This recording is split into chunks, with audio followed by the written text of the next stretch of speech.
이번 시간에 학습하게 될 강의 목표와 내용을 확인해 보세요.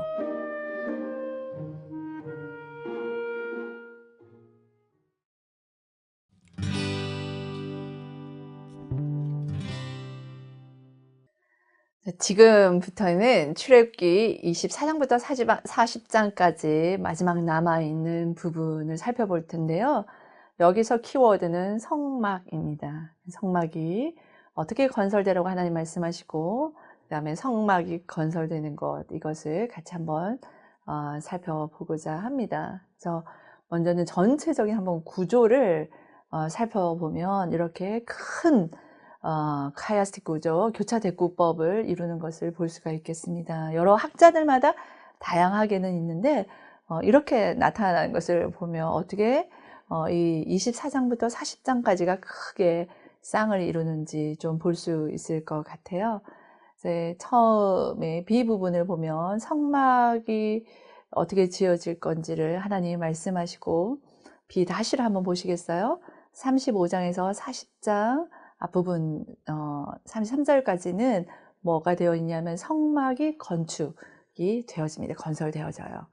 그것이 나타나 있고, 위에서 성막을 이렇게 지으라 하고 안식법에 대해서 나옵니다. C 부분에서. 그래서 C 다시에서도 이제 안식일 규례가 다시 나오고, 그 다음에 이제 증거판이 31장 18절에서 나오는데 34장에 보면 두 번째 증거판을 두고 이제 모세가 나오는 것이 보여집니다. 그리고 이제 성막을 지어질 것을 얘기하시고 난 다음에 그러고 있는 사이에 되어진 일이, 슬픈 일이 하나 일어나죠. 황금 송아지 사건이 일어나게 됩니다. 이것은 뭘 얘기하냐면 하나님과의 맺은 언약의 파괴입니다. 그리고 난 다음 회막에서 모세가 하나님을 만납니다. 모세가 하나님을 만나고 그 다음 이제 33장 12절부터 해서 34장 35절까지가 이제 언약의 회복이 여기서 일어나게 됩니다. 이렇게 큰 대구조를 이루는 이 부분들을 이제 한번 살펴보면 이렇게 또 구성이 될 수가 있을 것 같습니다. 이제 뒤에 다시 이제 성전을 건축한 부분 35장부터는 따로 이렇게 살펴본다 할 때에 그 안에 있는 구조들은 이렇게 될 것 같습니다. 24장의 첫 시작이 모세가 돌판을 밟기 위해 산으로 올라가요. 그때 여호수아와 함께 갑니다. 그리고 모세가 백성들에게 기다리라고 하고 아론이 대신해서 직무를 맡게 됩니다. 그리고 모세가 이제 40일을 이제 기다리게 되죠. 그 일이 이제 도입 부분입니다. 그럴 때 하나님께서 이제 성막을 어떻게 건축하라라고 얘기하면서 등불을 항상 이제 유지할 것에 대해서도 얘기를 합니다. C 부분이죠. 여호와 앞에서 저녁부터 아침까지 이게 꺼지지 않게 하라라고 얘기하고, 그 다음에 이제 가장 중심에 이 성막에 대한 얘기를 하실 때에 가장 중심에 둔 것이 뭐냐면 제사장이에요. 제사장의 의복과 그 다음에 위임식에 대해서 얘기를 하고 있습니다. 그리고 C-에서는 위에서는 등불을 항상 유지하지만 매일 번제를 항상 드리라라고, 누구 앞에서? 여호와 앞에서 저녁부터 아침까지를 얘기를 함으로 서로 쌍을 이루고 있는 것을 봅니다. 그리고 난 다음에 성막 건립에 대한 이제 나머지 그것을 유지하는 것이 어떻게 되는지 부가적인 설명이 30장부터 되어집니다. 그리고 있을 때에 어떤 일이 일어나냐면 이제 언약 파괴가 일어나고 언약에 하나님께서 어떻게 회복하는지가 나타나 있습니다. 이때가 31장 18절에 이제 모세가 돌판을 밟고, 그리고 여호수아와 40일을 함께 산에 있을 동안에 이제 백성들이 지치게 돼요. 그래서 직무를 대리해서 맡은 아론이 백성들로 하여금 금송아지 우상을 만들게 하는 일이 일어납니다. 그리고 이제 34장에서 하나님께서 모세의 중재를 통하여 언약을 회복하는 일이 일어나게 됩니다. 이렇게 이러한 내용들로 해서 서로 쌍을 이루며 교차 대구법을 이루는 것을 볼 수가 있겠습니다. 그래서 앞에서 모세가 이제 산으로 올라가서 하나님께서 성막 건립에 대한 교훈을 하세요. 그러니까 B와 B- 그 부분을 한번 어떤 내용이 있는지를 보면 이렇게 정리가 될 수 있겠습니다. 성막 건립에 대한 것이 각 부분에 대한 자세한 설명을 곁들이진 않아요. 앞부분에서 25장에서 27장 앞부분을 보면 그래서 성물, 그리고 궤, 상, 등대, 성막, 단, 뜰을 어떻게 하라라고 얘기하고 가장 거룩한 것부터 해서 순서대로 나열하고 있습니다. 이제 보이시죠? 이렇게 순서대로 되어 있는 것을 볼 때 이것이 거룩함의 순서라 보시면 되겠습니다. 그리고 이제 성막 건립에 대한 유지에 대한 관한 부가적인 설명은 이제 30장부터예요. 경고를 포함한 것이 담겨져 있습니다. 그리고 그 사이에 이 B와 B- 중간에 제사장이 세워지고 위임식을 하잖아요. 그것에 그렇기 때문에 여기서는 제사장과 백성들에 관한 규정이 포함되어져 있습니다. 여기서는 분향단, 속전을 어떻게 하며 물두멍과 그 다음에 관유, 향품에 대해서 얘기하고 브살렐과 오홀리압의 회막기구를 만듦에 그 감동을 맡기는 일이 이때 있게 됩니다. 그리고 마지막으로는 안식일에 대해서 얘기를 하고 있어요. 그래서 이것이 두 가지가 성막과 상관되어서 앞에서 살펴본 것처럼 서로 쌍을 이루고 있습니다. 그래서 이제 처음으로 돌아가서 우리가 모세를 하나님께서 20A 부분에 있어서 그죠? 부르셨잖아요. 이제 친히 율법과 계명을 기록한 돌판을 주시겠다고 산으로 올라오라고 합니다. 그래서 40일 동안 산에 모세가 머무르게 되는데 올라간 지 7일 만에 하나님께서 모세를 부르죠. 그래서 이제 17절에 보면은 백성들의 시각에서 하나님 이제 모습을 보면 이스라엘 백성 눈에는 하나님의 영광이 맹렬한 불같이 보였다라고 되어 있어요. 이렇게 모세를 부르시고 그 다음에 성막에 대한 구체적인 사항을 조금 전에 본 것처럼 이제 지시하세요. 그 지시할 때에 그 기쁜 마음으로 자원하여 내는 자발적으로 내는 자들의 것을 모으라라고 얘기를 합니다. 그리고 예물의 목록도 주시고 그것들이 성막과 기구를 지을 재료들임을 얘기를 하세요. 그리고 여기서 말하는 성소를 짓는데 그것은 하나님이 이스라엘 가운데 거하는 장소가 될 것이다 라고 얘기를 합니다. 그 중에서 25장에서 27장에 성막에 대한 구체적인 사항을 담고 있어요. 그 중에서 가장 거룩한, 가장 중요하다 생각하는 증거궤가 있습니다. 성막 중에서 가장 먼저 준비되어지고 가장 중요한 것인데 증거궤라고도 하고 이것은 무슨 궤냐면 언약궤입니다. 그것은 하나님과 이스라엘의 언약을 맺은 관계인 거, 언약을 맺었음을 증거하는 증거의 역할을 하기 때문에 증거궤라고도 하고 언약궤라고도 합니다. 이것은 고대 이제 종교의 그 성소라고 되는 것들에서는 발견할 수 없는 거예요. 그 말은 하나님과 이스라엘의 언약적 관계는 아주 특별한 관계예요. 다른 데서는 볼 수 없는 인격적이고 정말 사랑의 관계요. 책임지고 사랑하고 보호하신다는 그 관계로 되어진 것을 증거하는 궤가 언약궤입니다. 하나님께서 특히 여기에서 이 언약궤 증거궤에 하나님께서 나타나시고 말씀을 주시겠다 하셔요. 그래서 거기가 하나님의 임재의 장소이고 가장 거룩한 곳이 되겠습니다. 그리고 이제 진설병상을 어떻게 순금으로 만들어라 얘기하고 등잔대에 대해서도 얘기하고 살구금 모양의 등잔대 모양을 하고 있어요. 그죠? 등불 관리를 제사장이 저녁부터 아침까지 끄지 않도록 여호와 앞에서 꺼지지 않게 아침부터 저녁부터 아침까지 그리하라라는 명령을 하십니다. 그리고 분향하는 제단에 대해서도 조각목과 순금으로 만들게 하되 아침 저녁에 향을 사르도록 하는 것이 이제 여기에서 얘기가 되고 있습니다.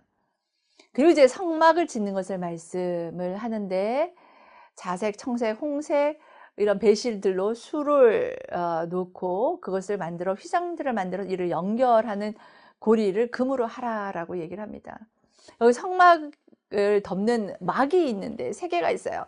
성막을 덮는 말, 염소털로 되어 있어요. 그리고 그 막을 덮는 것이 순양의 가죽이고 그 윗 덮개가 뭐냐면 해달의 가죽입니다.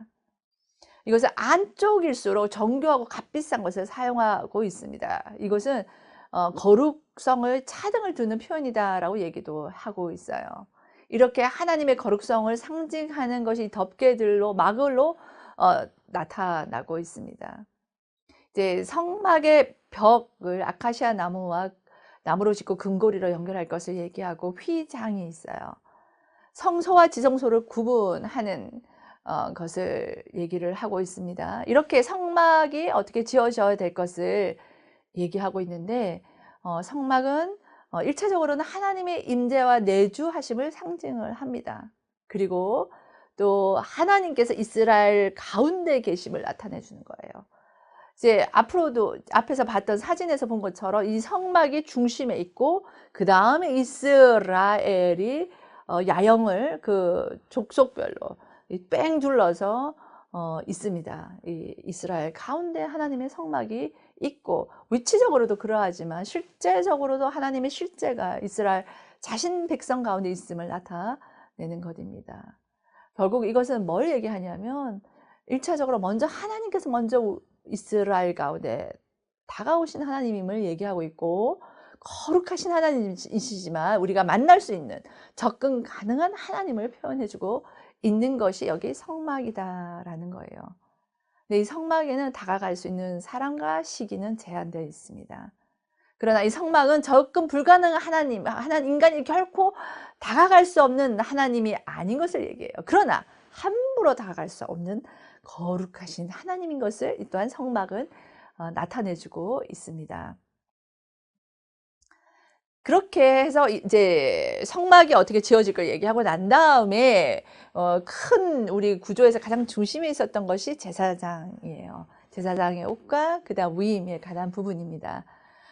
제사장의 28장에 있어서는 1절에서 5절에는 아론과 그의 아들들을 제사장으로 삼으라라고 얘기하고 제사장 옷은 거룩한 옷이라고 얘기합니다. 왜냐? 지혜로운 영으로 채용을 받는 자들이 제사장이다라고 얘기를 해요. 이 제사장이 입는 옷이 에봇인데 6절에서 14절까지 나타나 있습니다. 금실, 청홍, 자색실로 가늘게 꼰 배실, 그것으로 이제 에봇을 만들고 허리띠도 그것으로 하라라고 얘기하고 어깨에 장식이 있습니다. 각각 6지파의 이름을 새겨요. 그리고 가슴에는 12지파를 대표하는 것들이 있습니다.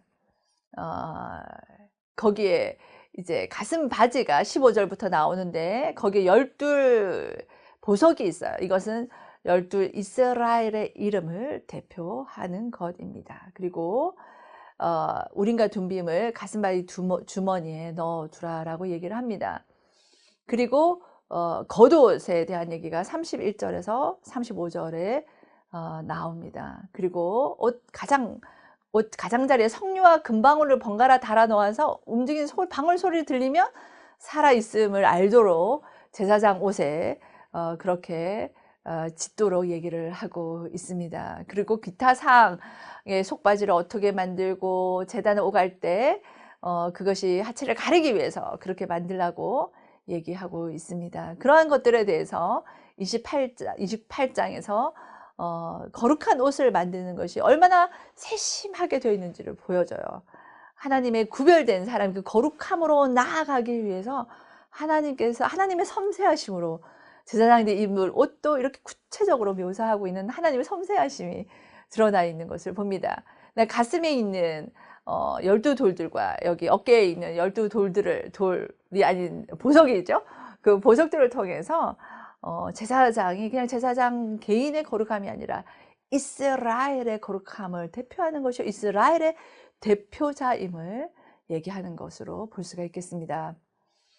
그리고 이제 29장에서는 제사장의 위임식에 대해서 얘기를 하고 있습니다. 제사장의 자격은 아론과 그의 아들들에게 한정이 되어져 있습니다. 이제 위임식에는 어린 수소 하나와 흠없는 순양 둘, 무교병과 기름 섞인 무교병, 기름 바른 무교전병 이런 것을 가지고 하되 아론과 그 아들들을 회막문에서 물로 먼저 씻으라고 얘기해요. 머리에 관유를 뿌리라 얘기합니다. 이것은 지도자의 요건이 머리에 기름 붓는 것이지요. 왕을 세울 때도 그러고 이제 선지자에서는 선지자들에게도 기름을 붓게 됩니다. 구별됨을 얘기를 하죠. 하나님을 위한 자임을 얘기하는 것이기도 합니다. 그리고 이 제사장을 세울 때 속죄제, 번제를 드리라라고 얘기합니다. 왜냐? 거룩해야 하거든요. 이제 거룩함으로 하나님 앞에 나아가야 하고 위임식에는 순양의 피를 아론과 제사장 옷에 뿌려서 거룩하도록 만듭니다. 그래서 이 순양은요, 거룩한 곳에서 고기를 삶고 떡과 같이 거룩하게 먹고 그것이 이제 남으면 어떻게 돼요? 아침에 남게 되면 그것을 불살라요. 남겨서 어떻게 되게 안 합니다. 이것은 왜냐? 거룩하기 때문입니다. 이 위임식이 며칠 동안 되어지는지 아세요? 7일 동안이에요. 7일 동안 제단에 속죄제를 드려서 제단을 거룩하게 만들라라고 얘기합니다.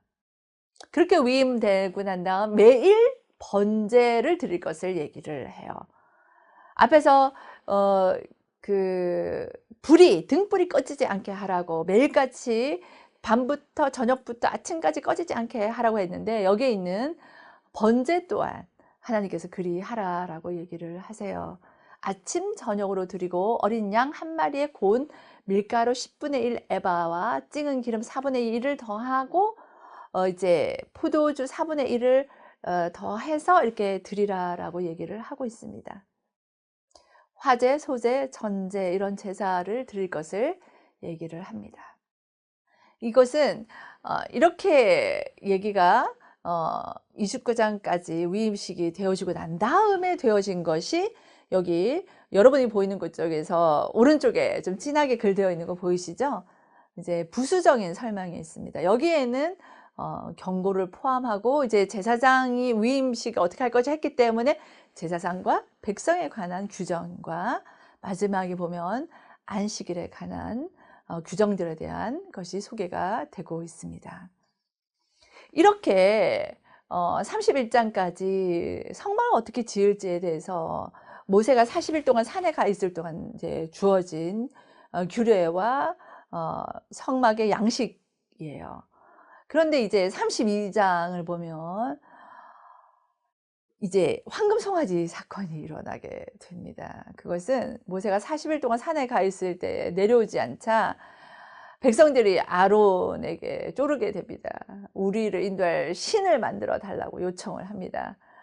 우리를 인도하는 모세는 오지도 않으니 신을 만들어 달라고 하죠. 그러자 아론은 백성들에게 금고리를 받아서요, 조각 칼로 새겨서 송아지 형상을 만들게 됩니다. 그리고는 하는 말이 너희를 애굽 땅에서 인도해 낸 너희의 신이다 라고 얘기해요.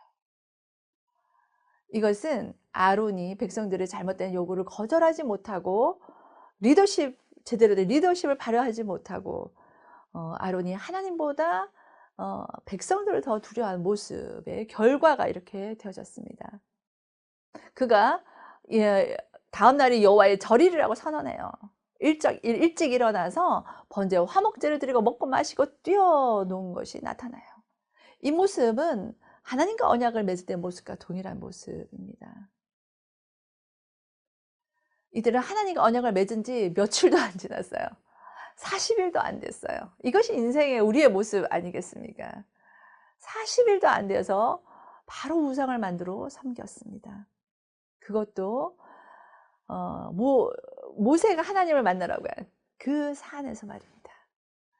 이스라엘에게 하나님께서 모세를 통하여 성막 하나님을 어떻게 만날지를 지시하는 그 동안의 사건이 언약을 파괴하는 황금 송아지를 만드는 사건이 일어나게 됩니다.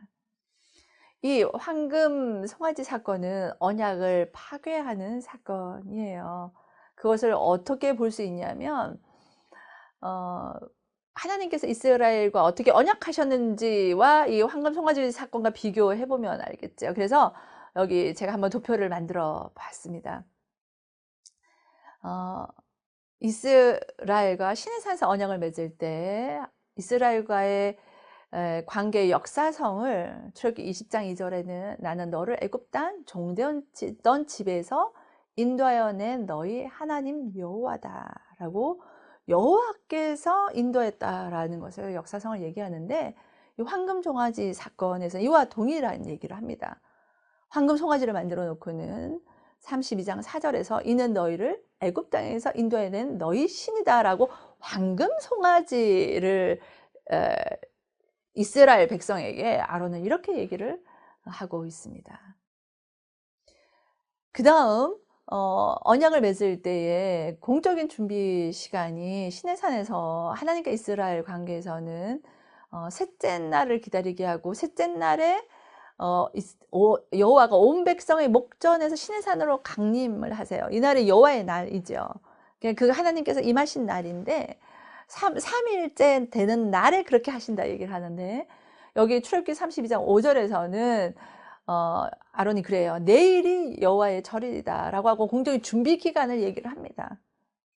그리고 난 다음에 체결에 필요한 제사를 드리게 되는데요. 출애굽기 24장 5절에서 이스라엘 자손의 청년들을 보내서 여호와께 소로 번제와 화목제를 드림으로 제사를 지내요. 근데 출애굽기 32장 6절에서 황금 송아지 사건, 그 황금 송아지를 만들어 놓고 이튿날에 일찍 일어나서 뭘 하나요? 번제를 드리고 화목제를 드리라라고 얘기합니다. 그것이 일어나게 돼요. 그리고 이제 시내산 언약에서도 이제 축하 피로연이 일어났잖아요. 우리가 같이 읽었었던 부분인데 하나님이 이스라엘 자손들을 존귀한 자들에게 손을 대지 아니하셨고 그들은 하나님을 뵙고 어떻게 했습니까? 먹고 마셨더라. 뵙고 먹고 마셨어요. 이것이 언약 체결의 축하연인데 이거와 동일한 모습으로 황금 송아지를 만들어 놓고 백성들이 6절에서 어떻게 하나요? 백성들이 앉아서 먹고 마시고 일어나서 뛰놀더라 라고 기록하고 있습니다. 그러면 이 황금 송아지 사건은 단순히 그냥 송아지를 만들어서 그냥 그것을 절하고 섬겼던 것에 대한 하나님의 화내심이 아니에요. 이 사건은 시내산 언약을 파괴하는 그러한 배역의 시간이고 그 사건이다라는 것입니다. 하나님과의 언약적 관계가 끊어지게 된 것이죠. 그래서 32장부터 해서 여러분 나머지 부분 34장 언약을 파괴한 사건부터 해서 34장까지를 보면 이 구조가 되는 것 같습니다. 언약을 파괴하자 이제 7절부터 해서는 하나님과 모세가 회막에서 만나게 돼요. 그리고 33장 12절부터 해서는 언약의 회복이 일어나는 것이 적혀져 있습니다. 하나님께서 이렇게 배역한 이스라엘을 모세의 중재로 말미암아 회복도 해 주심이 나머지 부분들에 나타나 있습니다. 먼저는 하나님의 진노하심이에요. 그에 대한 모세의 중재가 어떻게 되는지를 한번 볼까요? 이제 하나님의 진노하심이 이 사건 뒤에 바로 일어납니다. 이제 하나님은 아셨죠. 모세가 랑 같이 있으면서 아시면서 얘기합니다. 이 본문을 한번 보면 이스라엘을 하나님 내 백성이라 안 하세요. 한번 보시겠어요? 모세의 백성이라고 부르세요. 이것은 굉장히 중요한 표현입니다. 여기서 암카라고 히브리어로 너의 백성, 내 백성이라는 표현을 쓰고 계십니다. 하나님께서는 보통은 나의 백성이라는 것을 가지고 있어요. 내 백성, 내 백성이라 하시는데 여기서는 하나님께서는 너의 백성, 내 백성이라 지칭하고 있습니다. 이것은 신학적으로 중요한 의미를 가지고 있습니다. 이 의미는 이 칭호의 변화는요, 그들이 스스로 자초하여서 죄를 범하였고 그 심각성이 큰 것을 보여주고 있습니다. 하나님께서 이제 더 이상 상관하지 않겠다라는 거 아니겠어요? 너의 백성이고 너가 나랑 상관이 없다라는 것을 얘기를 하고 있어요. 하나님께서는요, 이제 이 배역한 이스라엘이 목이 뻣뻣한 백성이라서 이제 진멸하고 이제 모세 너로 통해서 새로운 민족을 이루겠다라고 얘기하십니다. 그래서 나 말리지 마라. 내가 그 일을 할 거야. 라고 10절에서 얘기를 하시는 거예요. 그래서 모세는 이제 그 다음 중재를 하게 됩니다. 다시 하나님께 얘기를 해요. 하나님께서 구해낸 하나님의 백성입니다. 라고 얘기합니다. 어떻게 출애굽했는데 그 애굽 사람으로 하여금 그냥 내버려 두심으로 비웃음을 받으시겠습니까? 그러면서 아브라함 언약이 기억나게도 해줘요. 기억나게도 모세는 중재 역할을 합니다. 그 결과 하나님께서 진멸하지는 않겠다라고 얘기는 하십니다. 그 화를 그 백성에 내리지 않겠다고 14절은 얘기하세요. 근데 이거는 완전히 용서하는 것이 아니라 진멸하는 것. 언약을 깨면 어떻게 되나요? 피로 세웠기 때문에 목숨 내놔야 되는 거예요. 그런데 하나님께서는 진멸, 모든 이스라엘을 전멸시키지는 않게 하리라. 화를 내리지 않기로 결심함이 여기서 모세의 중재로 되어집니다. 근데 모세는 이제 내려와서 그 백성을 보고 분노해서 돌판을 깨트립니다. 그리고 황금 송아지도 완전히 박살을 내지요. 지도자인 아론에게 책임을 묻습니다. 지도자인 아론은 뭐라고 얘기를 하고 있습니까? 15절부터 해서 쭉 한번 보시겠어요? 아론은 변명으로 일관하고 있습니다. 백성과 우연으로 책임을 돌리고 있습니다.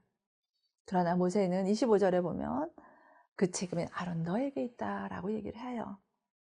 그리고는 모세가 진 앞에 누구든지 여호와 편에 설 사람은 나오라고 합니다. 그리고 레위인이 모여서 그날 3,000명을 죽이게 됩니다. 이것이 하나님의 명령이라고 모세는 27절에서 얘기를 하고 있어요. 그렇게 하나님의 편에 선 레위인은 이 일로 인해서 하나님께 복을 받습니다. 이제 모세의 두 번째 중보의 기도가 있어요. 32장 30절에서 35절에 있는데 속죄를 위해서 다시 산에 올라요. 중재의 역할을 계속하고 있습니다. 백성의 죄 때문에 슬퍼하면서 하나님께 얘기해요. 하나님, 나의 이름을 지워주십시오 라고 요청을 해요. 그들을 살리고 나의 이름을 지워주십시오 라고 합니다.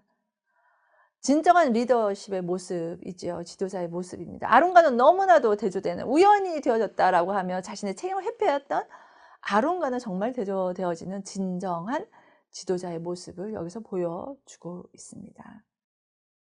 하나님께서는 33장에서 임하세요.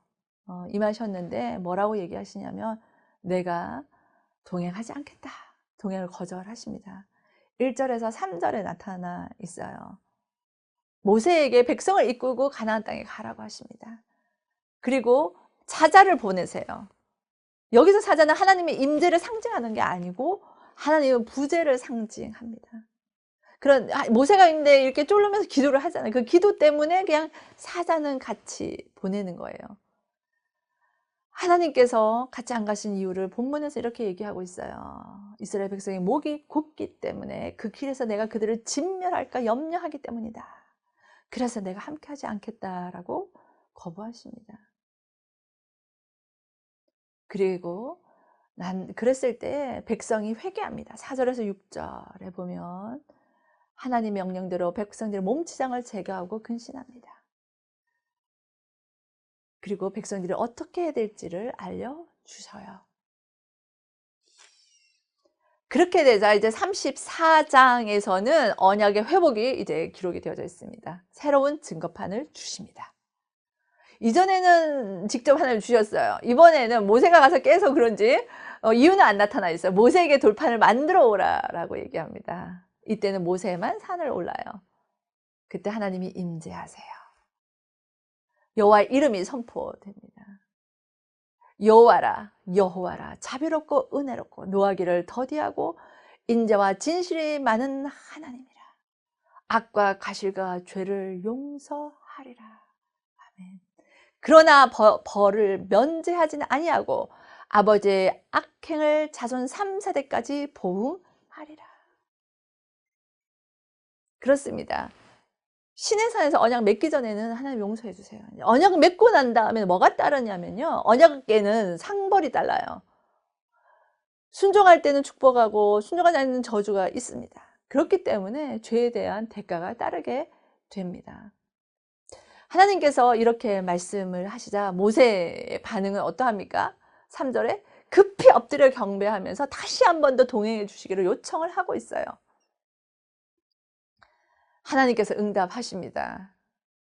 언약을 다시 세우시고 이스라엘 위에 이적을 베풀겠다고 약속하십니다. 이것은 단순히 이제 내가 함께 하겠다가 아니라 진정한 의미에서 동행, 언약했기 때문에 진정한 의미의 동행을 하실 것을 얘기하시면서 이제는 다시 규례를 주세요. 새 절기를 얘기하십니다. 6월절과 77절, 맥주절이라고 하죠. 수장절을 주십니다. 그러시고 난 다음 이제 언약을 회복되고 난 다음에 하나님의 영광이 모세에게 임해요.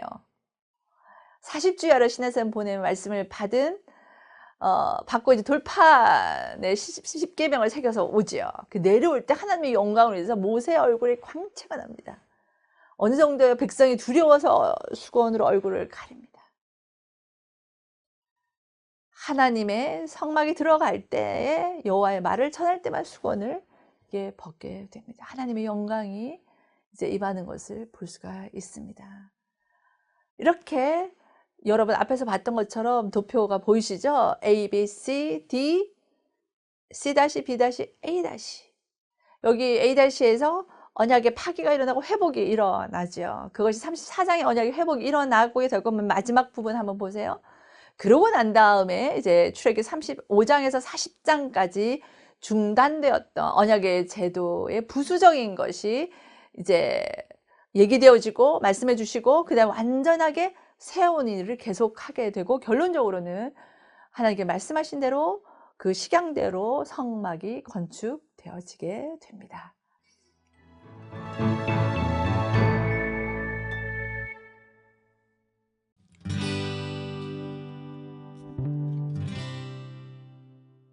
이제 출애굽기 35장에서 이제 언약이 회복되고 난 다음에 이제 성막이 이제 얘기되어진 것이 이제 건축이 되어져야 되잖아요. 하나님 다시 명령하세요. 마음에 원하는 자는 누구든지 여호와께 받기라. 바쳐라라고 얘기합니다. 지혜로운 자는 성막 만드는데 또한 참여하라라고 얘기도 합니다. 그러자 이제 백성들이 이제 새로워졌어요. 마음이 감동된 자, 자원하는 자들이 예물을 가져옵니다. 지혜로운 여인들이 실을 만들어 가지고 와요. 결론적으로 이 성막은 마음에 자원하는 남녀 누구나 물품을 드릴 수 있었고 하나님께서 그걸 받아서 사용하셨습니다. 일꾼들도 임명이 되어집니다. 대표적으로 부사렐과 오홀리압입니다. 유다 지파의 부사렐은 하나님 영이 주어지고 그것으로서 이제 짓는 일을 합니다. 그리고 오홀리압은 단 지파 사람으로 지혜로운 마음을 충만케 하여서 성막 짓는 일의 일꾼으로 임명이 되어집니다. 이제 성막 제작 준비가 완료되어지는 것이 36장 1절에서 7절에 나타나 있어요. 왜냐, 그 명령을 받고 이스라엘 자손들이 36장에 이제 아침마다 자원하여 예물을 연하여 가져와서 재료들이 넘쳐납니다. 이것이 이전에 이스라엘과 다른 말씀에 넘치도록 순종하고 충성하는 이스라엘 백성의 모습입니다. 아마도 과거의 잘못을 반성하고 하나님의 말씀에 순종하며 살기로 결심하며 최선을 다하는 이스라엘 모습이 여기 36장 앞부분에 적혀져 있습니다. 그리고 이제 8절부터 해서 성막의 건설이 나옵니다. 이 부분은 앞에서 여호와께서 모세에게 명한 대로 지어져요. 그래서 본문에 명하신 대로 하였다. 명하신 대로, 모세 명하신 대로라고가 나오게 됩니다.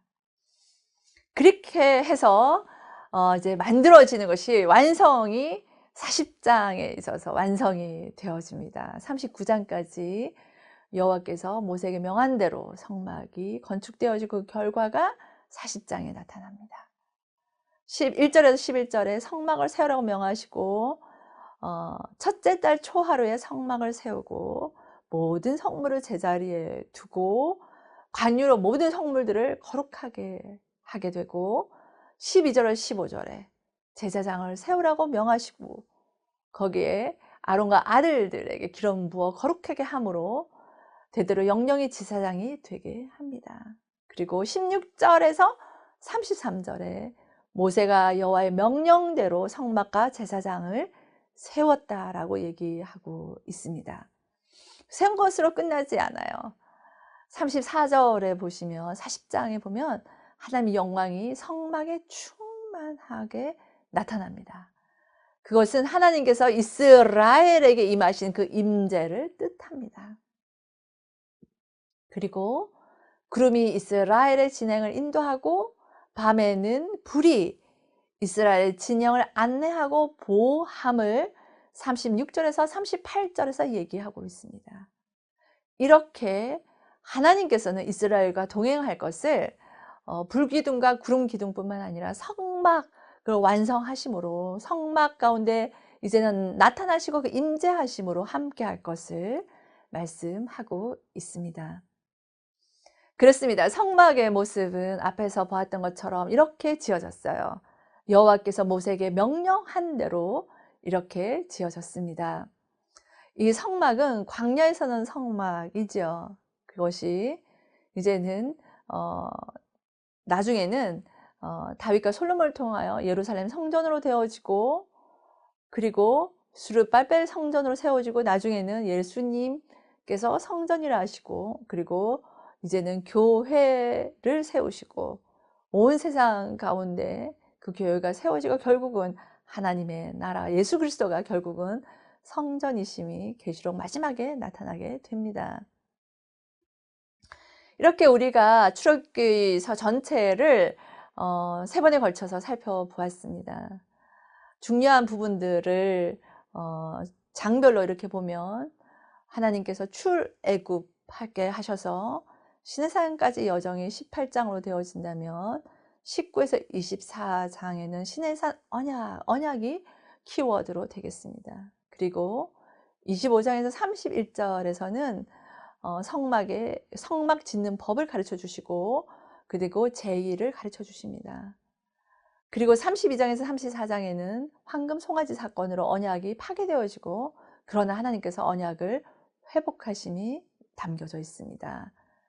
그 이후에 이제 명령하여진 그 성막 짓는 그 양식대로 성막이 완성되어짐이 35장에서 40장까지 나타나고, 마지막은 하나님의 영광이 임하는 것으로 마무리되고 있습니다. 이렇게 되어진 출애굽기서의 전체 구조가 장소적으로 봤을 때 애굽에서 출애굽하게 되고 구원이 임하였고, 광야의 시간을 보내고 시내산에서 율법과 성막이 주어진 것을 봅니다. 이렇게 본 것들을 우리가 오늘 시간에 본 것을 한번 정리해 보자면 이렇게 볼 수 있겠어요. 성막은 하나님과 이스라엘의 언약을 맺은 후에 만남의 장소로 주어졌다라는 것입니다. 하나님께서 식양을 알려주고 백성들이 자원하여 드림으로 그 예물이 성막을 짓는 재료가 되어졌습니다. 그러니까 하나님이 알려주시고 백성들이 그것을 가져옴으로 하나님과 백성이 만나는 만남의 장소인 성막이 지어지게 됐습니다. 이 성막은요, 하나님께서 백성에게 다가오시고 백성은 하나님께로 나아가는 길이 된 것이 성막이 되겠습니다.